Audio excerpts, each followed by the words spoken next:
அனைவருக்கும் வணக்கம். தெய்வீக பலன்கள் சேனல் சார்பாக தங்களை அன்புடன் வரவேற்கிறோம். இன்று நாம் காணொலியில் காண விரும்புவது சித்திரை மாதம் சர்வ ஏகாதசி சிறப்புகளை பற்றி இந்த காணொலியில் பார்க்கலாம். வாருங்கள் காணொலிக்கு செல்லலாம். மறக்காமல் ஒரு சப்ஸ்கிரைப் செய்யவும். முக்கியமாக ஒவ்வொரு தமிழ் மாதத்தில் வரக்கூடிய ஒவ்வொரு ஏகாதசிக்கும் ஒவ்வொரு தனி சிறப்புகள் இருக்கிறது. இதன் அடிப்படையில் சித்திரை மாதம் வளரக்கூடிய வளர்பிறை ஏகாதசியை காமதா ஏகாதசி என சொல்லுவார்கள். இந்த ஏகாதசி என்று பெருமாளை நினைத்து விரதம் இருந்தால் நீங்கள் வேண்டிய வரங்களை எல்லாம் சுலபமாக பெற முடியும். நீங்கள் விரும்பிய அனைத்து செல்வங்களையும் உங்களால் பெற முடியும் என்பது நம்பிக்கை. இன்றைய தினம் திங்கட்கிழமை சிறப்புமிக்க இந்த வளர்பிறை ஏகாதசி திதி வந்திருக்கிறது. ஆகவே இந்த நாளை நாம் தவறவிடக்கூடாது. நம்முடைய கஷ்டங்கள் தீர இன்றைய தினம் செய்ய வேண்டிய வழிபாட்டு முறைகளை பற்றி தெரிந்து வைத்துக் கொள்ள வேண்டும். இன்றைய தினத்தில் வளர்பிறை திங்கட்கிழமையில் வீட்டில் இருக்கும் பெண்கள் சூரிய உதயத்துக்கு முன்பாக எழுந்து எண்ணெய் தேய்த்து தலைக்கு குளித்து விட வேண்டும். வாசல் தெளித்து மாக்கோலமாக கோலம் போட்டு நிலைவாசலில் பூக்களால் அலங்காரம் செய்து விடுங்கள். பிறகு பூஜை அறையில் ஒரு விளக்கு மட்டும் ஏற்றி வைத்துவிட்டு பெருமாளை நினைத்து விரதத்தை தொடங்குங்கள். விரதம் இருப்பது அவரவருடைய ஆரோக்கியத்தை பொறுத்தது. வெறும் துளசி தீர்த்தத்தை மட்டும் அருந்தி இன்றைய தினம் விரதம் இருந்தால் ரொம்ப சிறப்பு மிக்கது. உடல்நிலை சரியில்லாதவர்கள் எப்போதும் போல 3 வேளையும் மன நிறைவோடு சாப்பிட்டு விரதம் மேற்கொள்ளலாம். தவறு கிடையாது. இன்று மாலை பூஜை அறையில் பூக்களால் அலங்காரம் செய்துவிட்டு வழக்கம் போல விளக்குகளை எல்லாம் ஏற்றி வைத்துவிட்டு வழிபாடு செய்யலாம்.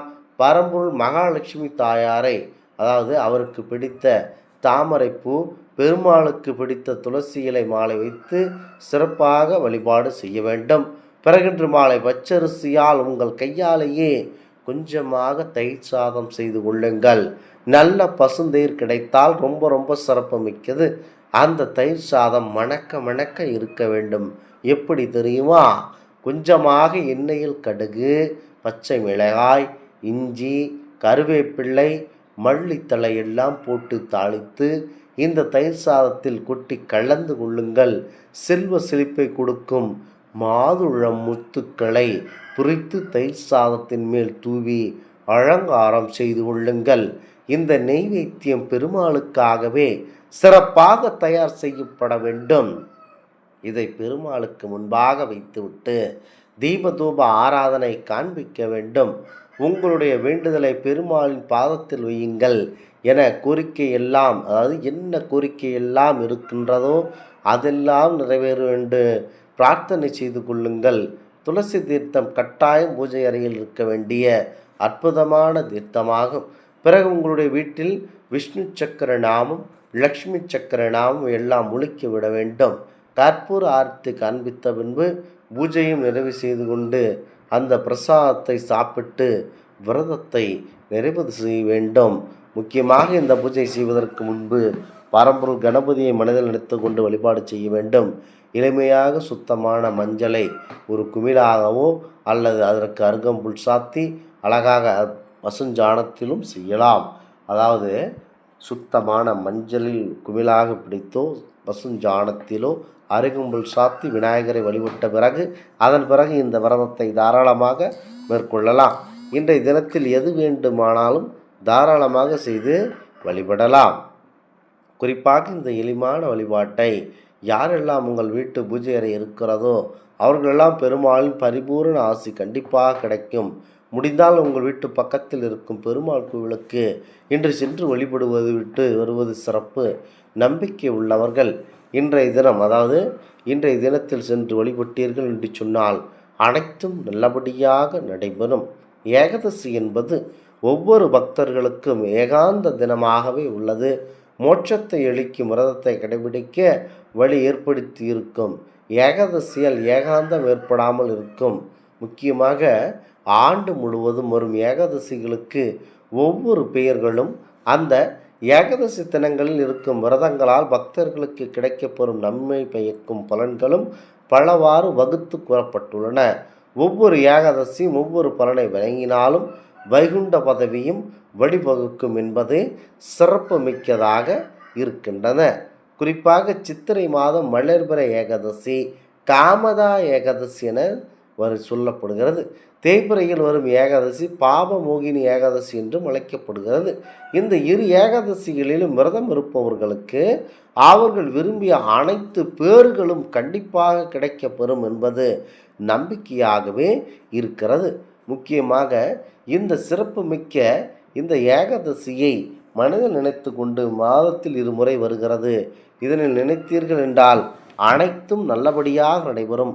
விரத வழிபாடுகள் நம் உடலுக்கு ஆரோக்கியத்தையும் மனதுக்கு வலிமையும் தருகின்றன என்பதனாலேயே அனைத்து மாதங்களிலும் விரதங்களுக்கு முக்கியத்துவம் தந்து வருகிறார்கள். அந்த வகையில் பெருமாளுக்கு உகந்த ஏகாதசி விரதம் சிறப்பானதாக கருதப்படுகிறது.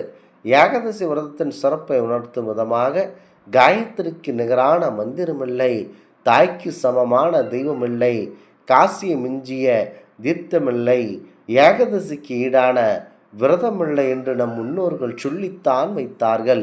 ஒவ்வொரு மாதம் அமாவாசை பௌர்ணமி நாட்களிலிருந்து 11ஆம் நாள் ஏகாதசி நாட்களாக பார்க்கப்படுகிறது.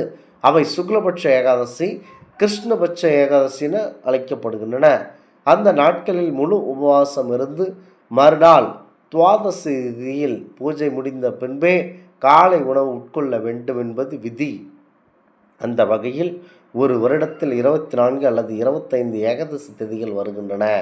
அனைத்து ஏகாதசிகளிலும் விரதமிருந்து வழிபடுவோர் பிறவித்துயர் நீங்கி வைகுண்ட பதவி அடைவர் என்பது நம்பிக்கையாகும்.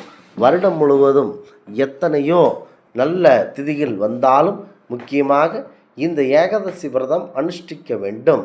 முக்கியமாக ஏகாதசி விரதம் அனுஷ்டிக்க இயலாதவர்கள் மார்கழி மாதத்தில் வரும் வைகுண்ட ஏகாதசியில் மட்டுமாவது விரதத்தை மேற்கொள்வது சிறப்பான பலன்களை பெற்றுத்தரும் என்பது நம்பிக்கையாகும். முக்கியமாக 33 கோடி தேவர்களும், அதாவது 33 கோடி ஏகாதசிகளில் விரதம் இருந்து பலனை தரக்கூடியது என்பது வைகுண்ட ஏகாதசி, முக்கோடி ஏகாதசி என்றும் அழைக்கப்படுகிறது. ஒரு வருடத்தில் வரும் ஏகாதசிகளின் பெயர்களும் ஒரு வருடத்தில் வரும் ஏகாதசிகளின் பெயர்களையும் அவற்றை அனுஷ்டிப்பதனால் கிடைக்கும் பலன்கள் பற்றி புராணங்கள் வலியுறுத்துகின்றன. சித்திரை மாத வளர்பத ஏகாதசி காமதா ஏகாதசி என்றும், தேய்பிறையில் வரும் ஏகாதசி பாபமோகினி ஏகாதசி என்றும் அழைக்கப்படுகிறது. இந்த இரு ஏகாதசிகளிலும் விரதம் இருப்பவர்களுக்கு அவர்கள் விரும்பிய அனைத்து பேர்களும் கிடைக்கும் என்பது நம்பிக்கையாகும். இந்த ஆன்மீக தகவல் உங்களுக்கு பிடித்து இருந்தால் தெய்வீக பலன்கள் சேனலை கண்டிப்பாக சப்ஸ்கிரைப் செய்து கொள்ளவும். மீண்டும் ஒரு நல்லதொரு காணொளியில் உங்களை சந்திக்கிறோம். நன்றி, வணக்கம்.